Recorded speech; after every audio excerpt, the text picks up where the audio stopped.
I used every all Madden pre-order player in Madden 23 so that I could tell you which one is the best to pick. Now this video is presented by the EA Creator Network as they allow me to capture this early footage for you guys, and keep in mind this is technically still a work in progress build that I'm on, so things are subject to change. Starting off with Barry Sanders, he comes equipped with the evasive ability and he's got 86 speed, which I believe is the fastest running back at launch. Now let me start by saying Barry is extremely shifty. He'll probably be the most shifty running back at launch and he is the fastest, but there are a couple of other running backs that are about as fast as him, like Jonathan Taylor and Derrick Henry, who's an absolute tank. And I feel like Derrick Henry is probably going to be the best running back to have at launch because he's almost as fast, but he breaks a ton more tackles. Now, don't get me wrong, Barry Sanders can definitely stop and go a little bit quicker. He does have evasive, which you're going to see in some of these clips. You can pull off some nice fake outs with evasive, but I found playing with him that more than half the time when I would try to juke or spin, I wouldn't fake out the defender. It wasn't as good as evasive was in years past where it almost guaranteed a fake out. It was really hit or miss, and for that reason,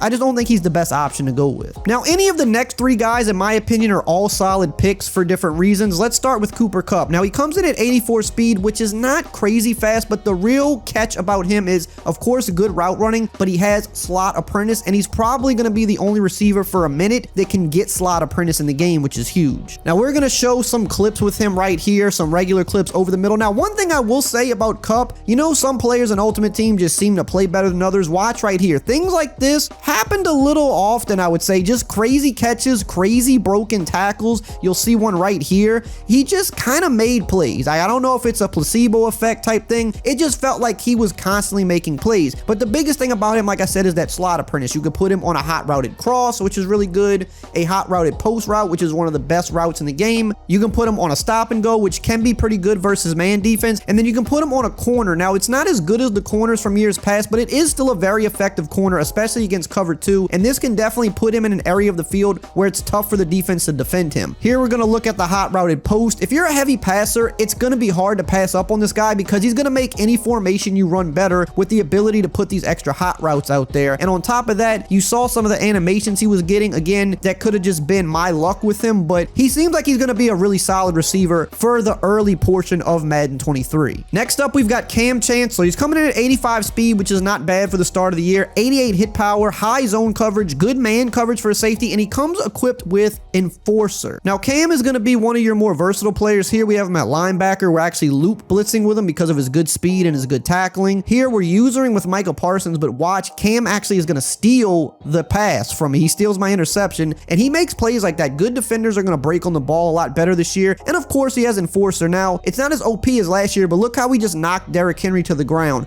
That's not easy to do in this game. A guy like Cam with Enforcer can do it. He's not going to get run over as much. And here you see we're laying out Tyreek Hill over the middle. But the thing I like about him is you can put him at linebacker if you want to use him. You can leave him deep as a safety. He's very versatile. He's going to be one of your better users at the start of the game, but he's also good if you just want the CPU to control him as a safety. He's going to be somebody that you can move around the field a little bit more. But keep in mind, if you do put safeties at linebacker this year, they do react a little slower versus the run. That is a change they made, so that could be your only issue. But because he's built so big like a linebacker, I don't think he's going to have as much trouble, at least when it comes to tackling players. And you would be using him at linebacker anyway, so I don't think it's going to be too much of an issue. Now, Micah Parsons is a beast, coming in with 86 speed, 87 finesse move, and he's got Lurker as his built-in ability. Now, Micah's probably the most versatile player because he has Lurker. You can get those types of interception animations that usually only defensive backs can get. But because he's technically still a linebacker, he's not going to get that run penalty because he's not a safety plugged in at linebacker. So he's going to react to the run better, but he can lurk like a DB because he has Lurker and he's fast. He can also come through the gap like that on blitzes if you want to user blitz. Again, watch the animations he's able to get. You usually cannot get this with a linebacker. So you have a guy that is one of the fastest in the game. He's tall, he can lurk, he's not going to be penalized versus the run, and you can still let the CPU rush him off the edge if you choose. And because he's got high pass rush moves, he's going to get to the QB. This would be my pick personally. Now, if you enjoyed this video, you will definitely like this one right here on the screen, so make sure to check it out.